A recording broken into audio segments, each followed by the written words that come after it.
ના વિનિવેશમાં વાર લાગી શકે છે। આપણે હેડલાઇન્સમાં પણ જોયું, તો આવું કેમ થઈ શકે છે? માહિતી આપવા જોડાયા છે लक्ष्मण रॉय। लक्ष्मण जी, बताइए क्या है पूरी खबर।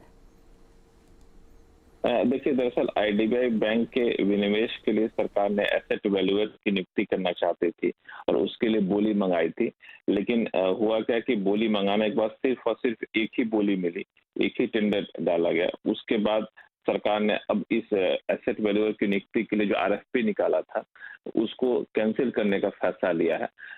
रिक्वेस्ट फॉर प्रपोजल उसको कैंसिल कर दिया गया है, यानी एसेट वैल्यूअर की नियुक्ति के लिए नए सिरे से बोली मंगाई जाएगी।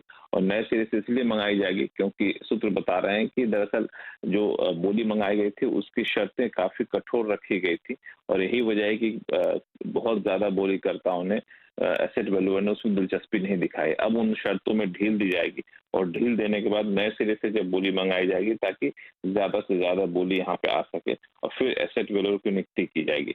अब इसका एक सबसे बड़ा असर ये दिखेगा कि पूरे विनिवेश की प्रक्रिया में सरकार ये मान के चल रही थी कम से कम आईडीबीआई बैंक के में जो विनिवेश है वो चालू कारोबारी साल में कर दिया जाएगा, लेकिन अब उसकी संभावना बहुत कम या फिर कहें नहीं के बराबर दिख रही है। तो आईडीबीआई बैंक में विनिवेश में देरी होगी, चालू कारोबार साल में विनिवेश होने की संभावना अब नहीं दिख रही है।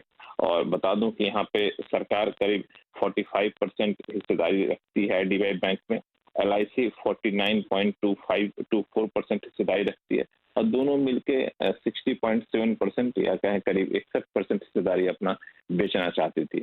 और आईडीबीआई बैंक में हिस्सेदारी बेचने को लेकर के विनिवेश की तरफ एक बड़ा ओके। कदम माना जा रहा था। हाँ। अब वहां भी झटका मिल गया है और विनिवेश की रफ्तार पहले से सुस्त चल रही है। मुझे लगता है कि आईडीबीआई बैंक और पूरे विनिवेश को लेकर के ये एक बड़ी खबर है।